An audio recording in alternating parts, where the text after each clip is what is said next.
Commander Jack Reed stared through the viewport of the diplomatic vessel Handshake, watching the massive Vordaxian mothership approach. The aliens had requested this meeting after observing human broadcasts for decades, finally deciding the species was worth contacting. As humanity's representative, Jack felt the weight of first contact pressing down on his shoulders. "They're docking, sir," Lieutenant Amy Davis reported, her fingers dancing across the holographic interface. "Environmental protocols check out. Their atmosphere is compatible with ours." Jack nodded. "Remember, everyone, we're making history today. The Vordaxians are a highly logical species with no concept of humor. Their society is based entirely on efficiency and hierarchy. No jokes, no sarcasm." The crew exchanged serious glances as the airlock cycled. When the doors finally slid open, 3 tall blue-skinned aliens with 4 arms and elongated heads entered. Their movements were precise, almost mechanical. The tallest Vordaxian stepped forward. "I am High Commander Drell of the Vordaxian Consortium. We have studied your species for 37 of your years. You are an anomaly in our galactic catalog." Jack bowed slightly. "Commander Jack Reed of Earth. We're honored by your interest. What makes us anomalous?" Drell's pupilless eyes seemed to focus more intently. "Your species combines traits we believed incompatible. You are apex predators who developed advanced technology while maintaining primal hunting instincts. Yet you simultaneously developed humor as a social bonding mechanism." "Is that unusual?" Jack asked. "It is unprecedented," another Vordaxian stated flatly. "Predatory species typically exterminate themselves before achieving space travel. Their aggressive tendencies prevent the cooperation needed for advanced civilization." The third Vordaxian stepped forward, examining Jack with unnerving intensity. "We observed your comedy performances where humans deliberately create discomfort through falsehoods and then expel air forcefully." Jack suppressed a smile. "You mean jokes and laughter?" "Yes. This behavior would be considered deranged in other species. Yet you use it to strengthen social bonds and diffuse tension. Fascinating and illogical." The diplomatic meeting continued for hours. The Vordaxians explained that the galaxy was governed by the collective of sentient species, with most member races being herbivorous or omnivorous social creatures with predictable evolutionary paths. As they prepared to leave, Drell paused. "We have an invitation. The collective wishes to observe humans in their natural habitat. Would your government agree to host a delegation?" Jack's heartbeat quickened. "I believe so, but I'd need to consult with my superiors." "Understood." "Delegation would include representatives from 12 species. They are particularly interested in your humor and how it interacts with your predatory instincts." After the Vordaxians departed, Jack turned to his crew with wide eyes. "Did that just happen? The galaxy thinks we're weird because we can both hunt and tell jokes?" Amy laughed. "Apparently being funny apex predators makes us the oddball species of the Milky Way," Jack grinned. "Well, let's hope they like our peculiar blend. Because ready or not, the aliens are coming to Earth to study us like we're some kind of cosmic oddity." "We are a cosmic oddity," Engineering Chief Tom Miller quipped, "and I have a feeling they haven't seen anything yet." None of them realized just how right Tom was, or how humanity's unique blend would soon reshape galactic politics forever. 3 months later, the alien delegation arrived. 12 representatives from the most influential species in the collective landed in Geneva, greeted by Earth's newly formed Interspecies Relations Committee. Jack had been promoted to Director of First Contact Operations, supervising the visitors' itinerary. His first challenge: explaining why humans would gather in a large room to watch other humans pretend to be people they weren't. "This is called theater," Jack explained to the assembled aliens as they sat in a private box at the Old Vic in London. "It's entertainment, but also art." The play was Shakespeare's Much Ado About Benedict and Beatrice, chosen for its wit and accessibility. The Vordaxian representative Drell watched with clinical detachment while taking notes. The insectoid Trill representative clicked her mandibles in apparent confusion. The gaseous Halon delegate, contained in a transparent environment suit, pulsed with colors suggesting intense concentration. When the audience laughed at a particularly clever barb from Beatrice, the Malorian delegate, a feathered avian creature named Kip, jerked backward in alarm. "Why do they produce that explosive sound?" Kip whispered to Jack. "Is it distress?" It's laughter, Jack explained. They're enjoying the wordplay. But the characters are being cruel to each other, observed Trix, the amphibious Gloonian representative. They use deception and mockery, Jack nodded. That's part of the humor. They actually care deeply for each other, but express it through witty insults. The delegates exchanged baffled glances. After the performance, the committee escorted their guests to a reception where they could meet the actors. Jack watched nervously as Mark Jones, who had played Benedict, approached the delegation. "What did our visitors think of the show?" Mark asked with a theatrical bow. Before Jack could intervene, Drell responded directly. "Your species gains pleasure from observing ritualized verbal combat. This confirms our theory that humans sublimate predatory instincts through performance." Mark blinked, then burst into laughter. "Well, when you put it that way, theater sounds positively barbaric." The alien delegates stared in confusion as other humans joined in the laughter. "I don't understand," whispered Zan, the crystalline Petrovan. He acknowledged the predatory nature of the activity, yet everyone produces pleasure sounds. Jack attempted to explain. "Humans can laugh at ourselves. We recognize our own contradictions and find them amusing." The following day brought an even greater challenge: a football match. Jack had argued against it, fearing the aliens would see only ritualized warfare, but the committee had insisted on showing the full spectrum of human culture. As they watched, Liverpool playing Manchester United from a private box, the aliens observed the passionate crowd with increasing alarm. "These humans show clear tribal behaviors," noted Drell. "They wear identifying colors and chant aggressive slogans." "Are we witnessing the precursor to warfare?" asked Kip nervously. Jack smiled. "Not at all. After the match, fans from both teams will drink together at pubs. The competition is intense, but contained." When a Liverpool player scored a spectacular goal, the stadium erupted. Humans leapt from their seats, screaming and hugging each other. Several alien delegates backed away in alarm. "Fascinating," murmured Trix. "They channel aggressive energy into celebration. The predatory instinct transforms into joy." By evening, the delegation seemed overwhelmed by human contradictions. At dinner, the Earth Committee attempted light-hearted conversation, but most aliens remained analytical and distant. Only Trix, the Gloonian, seemed genuinely curious rather than clinical. As the meal concluded, she approached Jack privately. "Your species is indeed unique," she said, her amphibious eyes blinking slowly.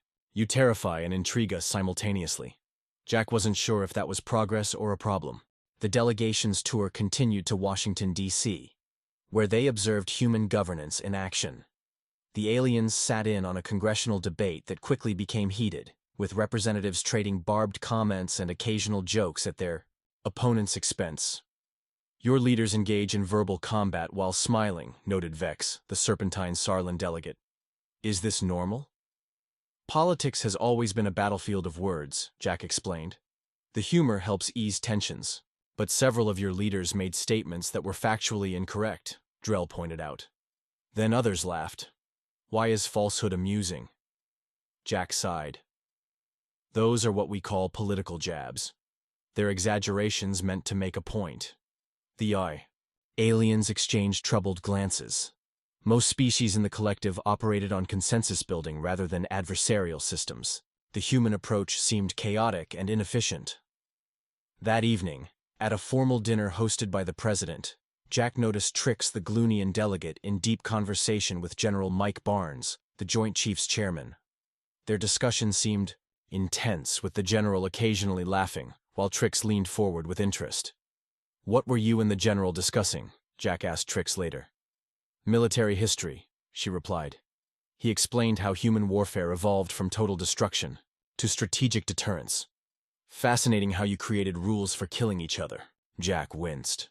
"That sounds terrible when you phrase it that way." "Yet accurate," Trix observed. "What intrigues me is how your species uses humor even in warfare." The general described gallows humor among soldiers, making jokes about death while facing it. "It helps us cope," Jack explained. "Yes," Trix's amphibious eyes blinked thoughtfully. "A psychological defense mechanism that simultaneously acknowledges danger while creating emotional distance. No other predatory species developed." They either embrace violence joyfully or reject it entirely. The following day brought a pivotal moment. The delegation visited the National Zoo, where they observed various Earth predators. The aliens were particularly fascinated by the big cats. "These creatures are your evolutionary cousins?" asked Kip, watching a lioness lounge in the sun. "Distant cousins," Jack corrected. "Humans evolved from primates, not felines." "Yet you share the predator mind," stated Drell. "The calculating gaze, the patience. We see it in your diplomacy, your business practices, your entertainment." As if to illustrate his point, a group of schoolchildren ran past, playing a game of tag. Their shrieks of laughter and predatory chasing caused several delegates to step back instinctively. "Even your young practice hunting behaviors while emitting pleasure sounds," Vex observed, his forked tongue flicking nervously.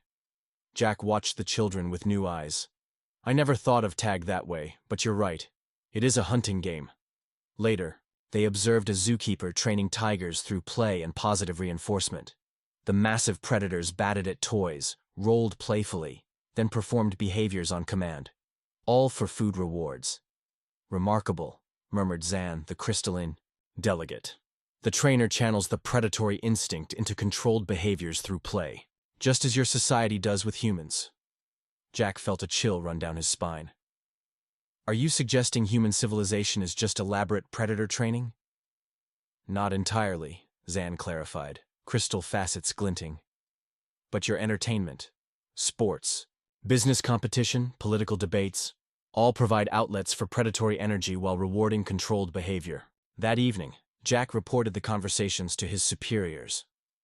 "They're starting to form a theory about humanity," he explained. "They see our humor as intrinsically linked to our predatory nature, a pressure release valve that lets us maintain both traits without self-destructing." "And is that good or bad?" asked Director Wilson.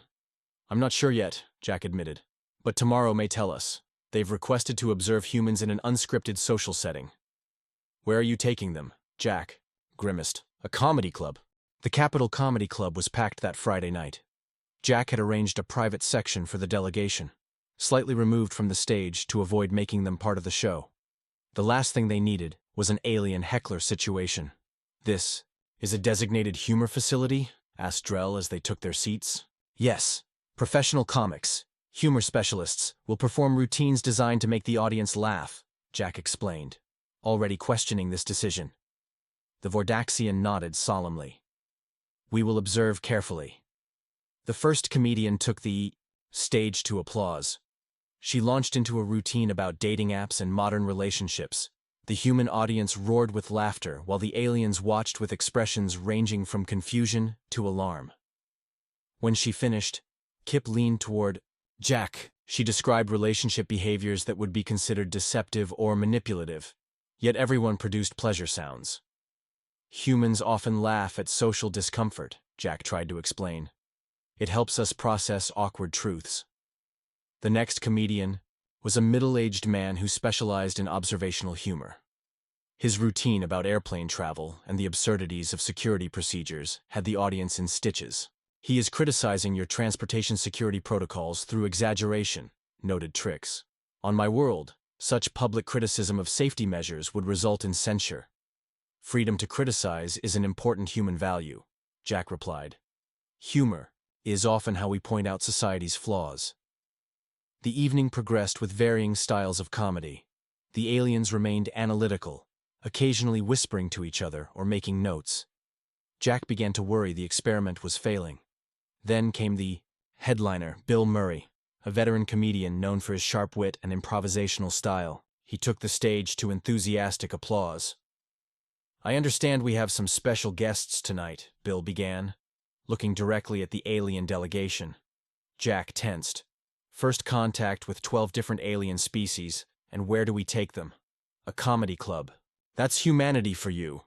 We meet advanced civilizations and our first instinct is, let's see if they get our jokes." The audience erupted in laughter. Jack held his breath, watching the aliens. Bill continued. "I want to apologize to our visitors. You traveled across vast reaches of space to study humanity, and instead you're watching a middle-aged man talk about his failed marriages and back pain." More laughter. Jack noticed something unexpected. Trix was making a burbling sound that seemed suspiciously like chuckling. Bill launched into a routine specifically about first contact scenarios, imagining humans trying to explain Netflix, social media addiction, and pet ownership to bewildered aliens. "We're the only species that pays good money to watch other species live in our homes while we clean up their excrement," Bill quipped. "Try explaining that to a logical alien civilization," the audience howled. To Jack's astonishment, several of the aliens were now showing signs of amusement. Trix was openly chuckling. Even Drell's stoic face had softened. After the show, Bill joined their table. "How'd I do, space travelers? Any laughs translate across the cosmos?" "Your observations about human contradictions were insightful," Drell acknowledged. "Though I do not produce laughter, I recognize the pattern-breaking cognitive shifts that constitute humor." "That's the nicest review I've ever gotten," Bill grinned. "I think," Trix bubbled with her version of laughter, "I found your routine genuinely amusing, especially your analysis of human-pet relationships. It is indeed absurd when viewed objectively." As they left the club, Jack sensed a shift in the aliens' demeanor.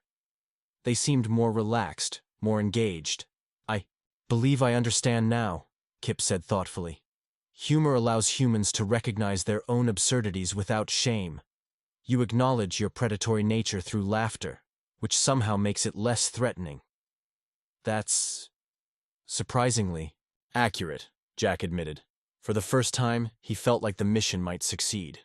The delegation's final week on Earth began with a visit to a military base, where they observed training exercises. Jack had argued against this, fearing it would reinforce the aliens' view of humans as dangerous predators. But the committee insisted on transparency. As they watched Marines running combat drills, Drell studied their movements with intense focus. "Efficient, precise. Your species has refined killing methodologies to an art form." "It's defense training," Jack corrected uncomfortably. "We maintain military forces to deter aggression." "Yet you apply predatory psychology even here," observed Vex, the serpentine delegate. "Your drill instructor uses humor to motivate troops, insulting them in ways that would cause violence in other contexts, yet here produces laughter and increased effort." Jack watched as the drill sergeant barked outrageous insults that had the Marines grinning even as they pushed harder. "It builds camaraderie," he explained. "Shared suffering with a humor component creates strong bonds." Later, they observed the Marines during downtime. The aliens appeared fascinated by how quickly the troops switched from disciplined warriors to jovial friends, trading jokes and playing cards. "The duality is remarkable," noted Trix. "They embody controlled aggression and playful cooperation simultaneously." That evening, during a briefing with his superiors, Jack reported growing concern. "They're definitely building towards some kind of assessment. They keep focusing on our predatory aspects balanced by humor. I'm worried they might classify us as too dangerous for regular galactic interaction." Director Wilson frowned. "What's your read on individual delegates?" "Trix seems genuinely interested in understanding us. Drell remains analytical, but less rigid than initially. The others vary. Some seem alarmed, others fascinated." "Tomorrow's Silicon Valley tour might help," Wilson suggested, "showing our technological achievements rather than our biological traits." But even at tech companies, the delegates noticed the predatory undertones. During a presentation about market competition and disruption, Zan commented quietly to Jack, "Your business terminology is remarkably predatory. Target markets, capturing market share, killing the competition. Even your innovation is framed as hunting." "I never noticed that," Jack admitted. "Yet here, too, humor plays a role," Trix observed, as they watched engineers taking a break, sharing jokes while playing table tennis. "Your most innovative humans combine intense competitive drive with playful collaboration." The delegation's observations continued at a prestigious university research lab, where they witnessed scientific teams working on breakthrough technologies. "Your species uses competition to drive progress, yet requires cooperation to achieve it," Drell noted. A paradox other predatory species failed to resolve. That evening, the delegates requested a private meeting among themselves. Jack waited, anxiously outside the conference room, knowing they were likely formulating their recommendation to the collective. After 2 hours, they emerged. Drell approached Jack formally. We have reached consensus, the Vordaxian stated. We wish to observe one final aspect of humanity before delivering our assessment. What aspect? Jack asked nervously. Emergency response. We wish to see how humans behave during crisis. Jack frowned. We can't exactly create an emergency? As if on cue, alarms blared through the building. The emergency system announced, "This is not a drill. Fire detected on level 3. Please evacuate immediately." Jack's training kicked in. Everyone remain calm and follow me to the nearest exit. As smoke began filling the corridor, he watched with interest how the delegates responded. Some froze momentarily, while others moved with surprising speed. What happened next would change everything. Flames blocked the primary evacuation route, forcing Jack to redirect the delegation toward the emergency stairwell. As they hurried down the smoke-filled corridor, the building shook from an explosion above. "The fire is spreading faster than it should," Jack muttered, helping Kip, who was struggling with the thicker smoke. The avian delegate's respiratory system was more sensitive than others. They reached the stairwell only to find the door jammed. Jack threw his shoulder against it repeatedly until it finally gave way. The delegates filed through quickly while Jack counted heads. "Where's Trix?" he suddenly realized, his heart racing. "The Gloonians stopped to assist a human child," Drell reported dispassionately. "2 corridors back." Without hesitation, Jack rushed back into the thickening smoke. He found Trix and a young girl, a janitor's daughter who'd been in the building, after hours, huddled in a corner as debris blocked their path. "The child cannot breathe," Trix explained, her amphibious membrane covering the girl's face, filtering air for her. "And my locomotion is inefficient in this environment." Jack lifted the girl while supporting Trix. "New plan, follow me." Rather than returning to the stairwell, Jack led them to a service elevator shaft, where he pried open the doors using an emergency release lever. "There's a maintenance ladder inside. Can you climb?" Trix nodded. Jack handed the semi-conscious girl to the Gloonian, who secured her with 2 of her 4 limbs. They began their descent as the building continued to burn above them. When they finally emerged into the cool night air, medical teams rushed forward. The rest of the delegation watched in astonishment as Jack and Trix collapsed on the pavement, exhausted but alive. The human girl was quickly taken to an ambulance. Hours later, after medical treatment for smoke inhalation, Jack was debriefed by security officials. The fire had been caused by an electrical fault, not sabotage as initially feared. Meanwhile, the alien delegation had been relocated to a secure hotel while their observation facility underwent repair.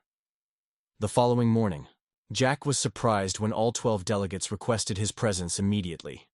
He entered their conference room tentatively, still coughing slightly from the previous night's smoke.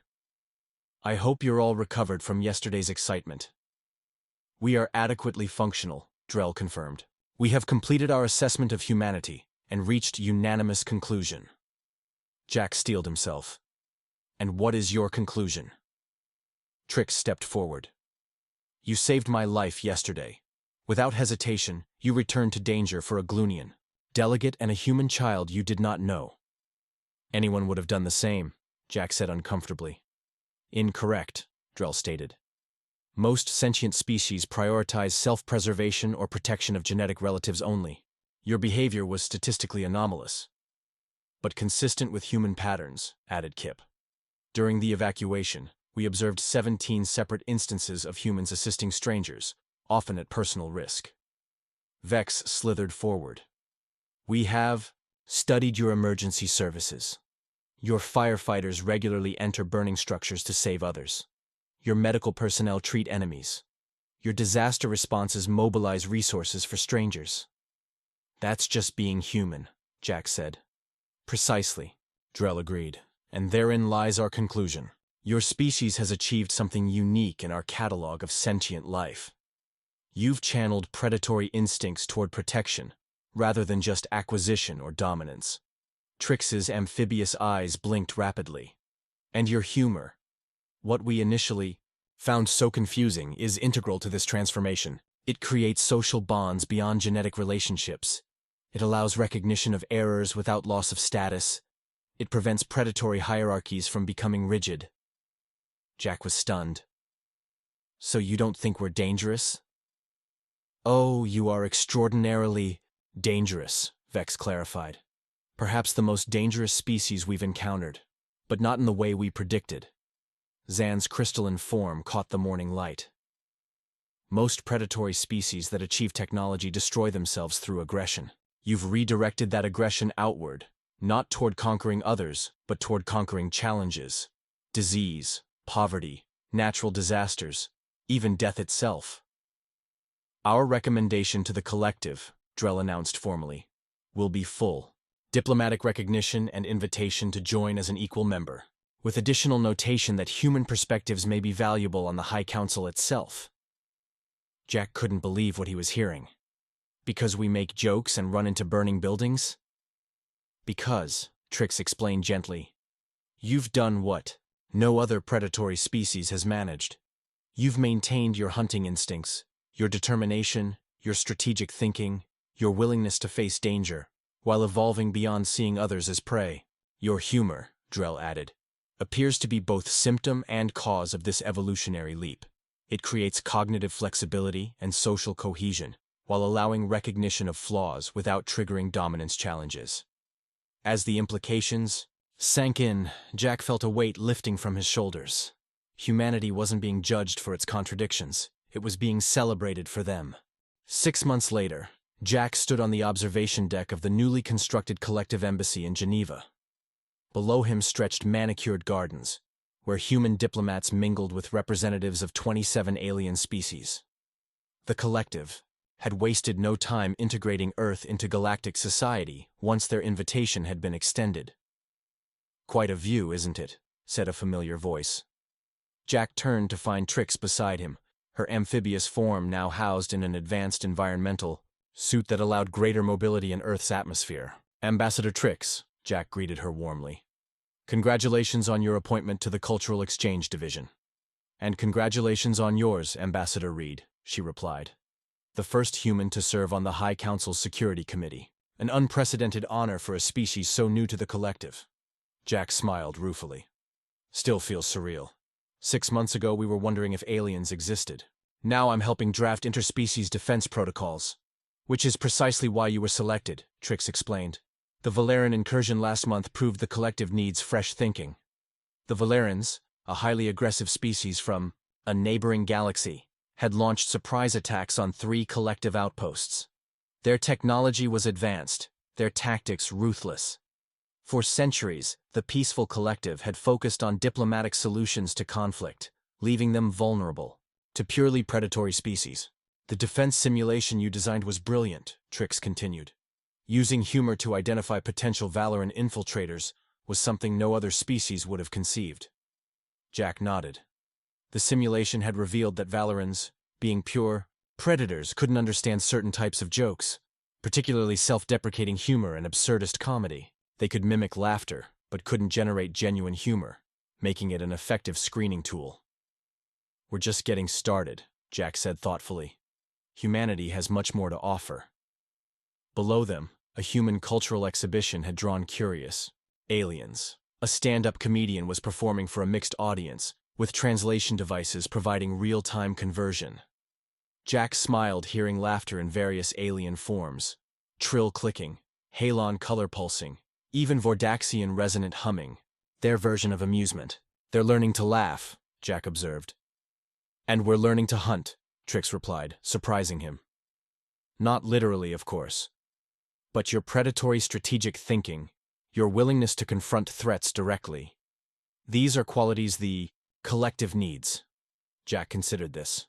A balance. Your species bring consensus building and harmony. We bring innovation and protective instincts. Precisely why the ancient prophecies may be correct, Trix said cryptically. Prophecies? Trix seemed hesitant. There are old legends among the founding species. They speak of a time when the laughing predators would join the stars, bringing both shield and sword to the peaceful races. That sounds ominously like, we're expected to be your warriors, Jack frowned. Not just warriors, Trix clarified. Protectors, innovators, problem solvers. The species that runs toward danger rather than away. The species that can face darkness while maintaining light. As if illustrating her point, a human child below them fell and scraped her knee. Within seconds, 3 different species rushed to help, offering comfort and medical assistance. Child, initially crying, began laughing at the fuss being made over her minor injury. "See?" Trix gestured. "Already you change us. 6 months ago, those species would have respected each other's territory. Now they collaborate instinctively, and even understand the value of making a young one laugh during distress." Jack felt a profound sense of purpose settling over him. Humanity had feared that meeting advanced aliens might make them feel insignificant. Instead, they'd discovered their unique evolutionary path had created something the galaxy desperately needed. "The Valerans attacked again yesterday," Trix said quietly. "A civilian research station. No survivors." Jack's expression hardened. "The council meeting tomorrow? We'll decide our response. Many species advocate retreat and fortification." "And what does humanity advocate?" Jack asked, though he already knew. "Protection of the innocent, strategic confrontation, and most surprisingly, rehabilitation rather than annihilation of the Valerans themselves." Jack nodded. "We understand predatory nature better than anyone. We know it can be channeled, directed, even transformed." As the sun set over the embassy, gardens, human laughter mingled with alien communication sounds. Children from Earth played tag with young Keplerians, their game modified to accommodate different physical abilities. "The unique human blend," Trix observed. "Predatory nature and humor. The willingness to bare teeth in defense of others, then celebrate survival with jokes." "It's just who we are," Jack shrugged. "And now, who we're becoming too," Trix replied. "Your greatest gift to the galaxy may be teaching peaceful species when to show teeth and aggressive species when to laugh." Jack watched the diverse gathering below with growing certainty. Humanity's contradictions, once thought to be evolutionary flukes, were perhaps exactly what the galaxy needed: protectors who could laugh, warriors who valued peace, predators who had learned to nurture. The stars had gained not just a new species, but a new possibility, the unique human way of being in the universe. And the universe would never be the same.